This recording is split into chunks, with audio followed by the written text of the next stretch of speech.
ये अब आप लोग भागलपुर जिले में ही रहेंगे, हर सालों साल रहेंगे और उस विद्यालय में ही कई साल रहेंगे, तो बड़ा सम्मान करेंगे, गांव की जनता बड़ा प्यार करेगी।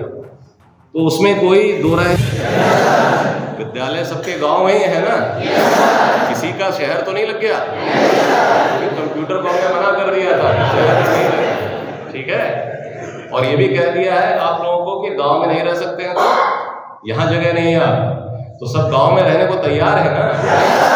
ये सब अप डाउन तो नहीं करेंगे ना। गांव जहाँ विद्यालय है उसके कुछ किलोमीटर की दूरी में घर ले लीजिए। एक दिन की बात नहीं, आपको यहाँ सालों साल है, ठीक है। ये आपका कौन सा जिला है जो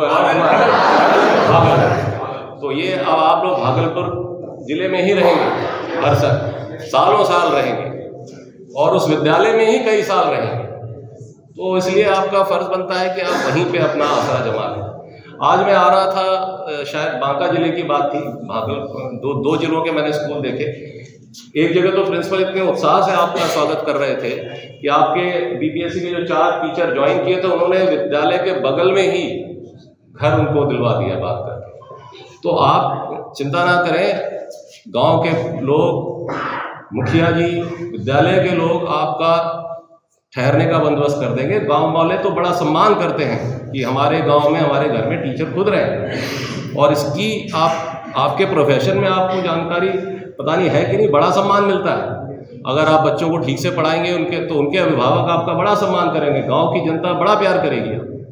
तो उसमें कोई दो राय नहीं है। और प्रिंसिपल जहाँ भी आप जाएंगे वहाँ पे तुरंत बंदोबस्त कर रहे हैं कि हाँ, हम आपका रहने का बंदोबस्त कर देते हैं, आप बस आइए और क्लास लीजिए। तो ये देख लीजिएगा कि गांव में, स्कूल में समय से पहुंच जाए आप, ठीक है, और पूरी लगन से पढ़ाएं।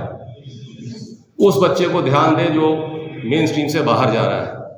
आप अपना ड्रॉप आउट रेट देख लीजिए बिहार का, 5वीं के बाद थोड़ा गिरता है, फिर 8वीं के बाद गिरता है, और 10वीं के बाद एकदम धड़ाम हो जाता है। वो रोकना है आपको, 10वीं के बाद वाला, ठीक है। अगर आपने 10वीं वाला रोक दिया तो 5वीं 8वीं अपने आप रुक जाएगी। तो ये देख लीजिएगा इस चीज़ को कि मेहनत बहुत करनी पड़ेगी।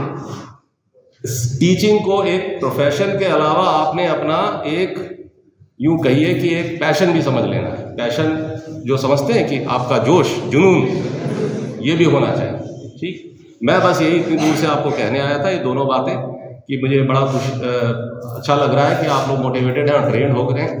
और दूसरा ये कि आप गांव में ही रहें, विद्यालय के आसपास रहें, ठीक। ट्रेनिंग आपकी अच्छी रही, रहना खाना मुझे उम्मीद है आप लोगों का ठीक ठाक रहा होगा। रहना खाना की व्यवस्था ठीक थी, बहुत बढ़िया। एक बिल्डिंग खाली हो गई, डीएम साहब ने खाली और करा दी है, तो अब हम लोग और ज़्यादा लोगों को ट्रेनिंग दे पाएंगे। पहले यहाँ पुलिस बल रहा करता था, तो वो भी खाली हो गया है, तो ये बड़ी खुशी की बात है।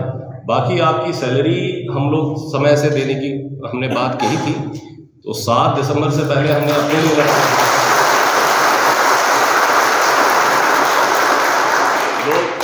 तरह तरह के लोग बात करते हैं कि 1 लाख शिक्षक रख दिए हैं, सरकार के पास पैसा कहाँ है, ये सब सुनते होंगे आप।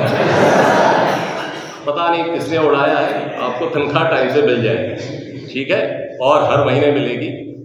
आप ये देखें कि आपने 10 दिन हो गए होंगे विद्यालय ज्वाइन किया, किसी को 10 दिन, किसी को 12 दिन, उसकी तनख्वाह हम लोग 7 दिसंबर से पहले आपको दे देंगे। और दिसंबर की तनख्वाह तो 1 जनवरी को चली जाएगी, क्योंकि ये पहले दिन, पहली बार जिस तरह मुझे हमारी तनख्वाह मिलती है उसी तरह आपको आपकी तनख्वाह मिलेगी। मैं आपको तनख्वाह समय से भेज दूंगा, आप स्कूल समय से पहुंच जाइए और जाके वहां गिरना नहीं है। गिरना समझते हैं कि अच्छा शिक्षा विभाग कह रहा है टाइम से पहुंच जाना, तो टाइम से दौड़ते भागते पहुंचे और गिर गए स्कूल, वो नहीं होना। वहां पढ़ाना है, आपकी प्रेजेंस फील की जानी चाहिए बच्चों द्वारा, उनके पेरेंट्स द्वारा। और वो गांव जो है कम्युनिटी होता है, स्कूल से उनको बड़ा लगाव होता है। हमारा कोई स्कूल हमारा खरीदा हुआ नहीं, सब स्कूल जनता ने ही डोनेट किया है जमीन पे। कईयों ने मंदिर से हिस्सा काट के दिया है, कईयों ने अपने खेत से हिस्सा काट के दिया है, कईयों ने अपनी हवेलियों से हिस्सा काट के दिया है। आज की नहीं, ये 50-60 साल की बात है। तो ये ध्यान रखिए कि जाके गिर मत जाइएगा विद्यालय में, कि सर आपने कहा था हम आ गए, आने के बाद पढ़ाना है। और क्या कितनी क्लास लेने का हमने रूल बनाया है? 6 क्लास जो रेगुलर है, कम से कम 6 क्लास, 6 से ज़्यादा ले लें बहुत बेहतर है। अगर बच्चा पढ़ने को तैयार है तो आपको पढ़ाने में कोई गुरेज नहीं होना चाहिए, ठीक है। अभी मैं देख के आया था बांका में, चूंकि 4 बज गए थे, 4:30 बजे तो क्लास चल रही थी। मिशन दक्ष के बच्चे भी बैठे हुए थे और टीचर भी पढ़ा रहे थे। काफ़ी लोग तो आप ही के बीपीएससी से चयनित हुए थे और नियोजित भी शिक्षक बड़े मन से पढ़ा रहे थे। तो ये बड़ी खुशी हुई मुझे देख के कि सरकार की डायरेक्शंस को तुरंत इम्प्लीमेंट किया गया। आज 1 दिसंबर से मिशन दक्ष लॉन्च किया गया है और लॉन्च करने की मेन भूमिका ये थी कि अब 1 लाख टीचर हमारे इकोसिस्टम में आ गए हैं। तो मुझे बड़ा अच्छा लगा कि आज ही से क्लास शुरू हो गई है। 5-5 छोटे छोटे बच्चों को किनारे ले जाया जा रहा है। वो बच्चे भी बोलते हैं कि हमको पढ़ने में ऐसे अच्छा लगता है। एक क्लास में 60-70 बच्चों को हर मतलब टीचर इंडिविजुअल अटेंशन नहीं दे पाता, तो उसमें जो कमज़ोर बच्चे होते हैं वो ना सवाल पूछते हैं बल्कि भयभीत रहते हैं, सहमे रहते हैं, क्लास की घंटी बताते हैं और चले जाते हैं। लेकिन जब वही टीचर वही बच्चे अलग कमरे में बैठते हैं 5 बच्चे, तो उनका रिस्पॉन्स अलग होता है, उनका बिहेवियर अलग होता है, ठीक। तो इसी चीज़ को हमने आज खुद महसूस किया है। तो लड़कियों ने, जो बच्चियाँ थी, उन्होंने कहा कि हमें अच्छा लग रहा है ऐसे पढ़ना, टीचर को एक चीज़ समझा रही हैं आके हमारे टेबल पे, क्योंकि 5 ही बच्चे हैं तो टीचर एक बच्चे के यहाँ जाके समझा रहे हैं। तो ये आसान चीज़ नहीं है, सब्र का काम है। आप लोग आज भी टीचर रहेंगे, 30 साल बाद भी आप लोग टीचर रहेंगे, ठीक है। कई अगले 30 साल बाद जब आपका यहाँ शायद रिफ्रेशर कोर्स दोबारा होगा तो आप लोग आपस में मिलेंगे और ये बात करेंगे। हम लोग तो नहीं रहेंगे, लेकिन आप लोग ये याद रखेंगे कि इस तरह से आपने ट्रेनिंग की, इस तरह से पढ़ाई की।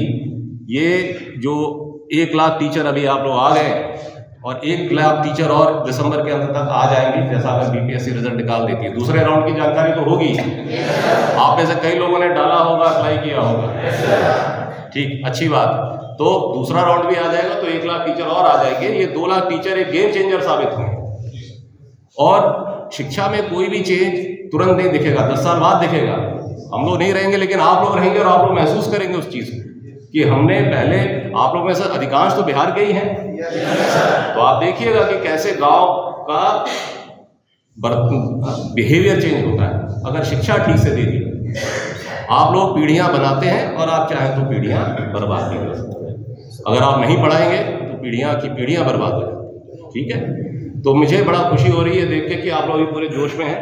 मैं यही दुआ करूंगा कि आप लोग इसी जोश को मेंटेन रखें।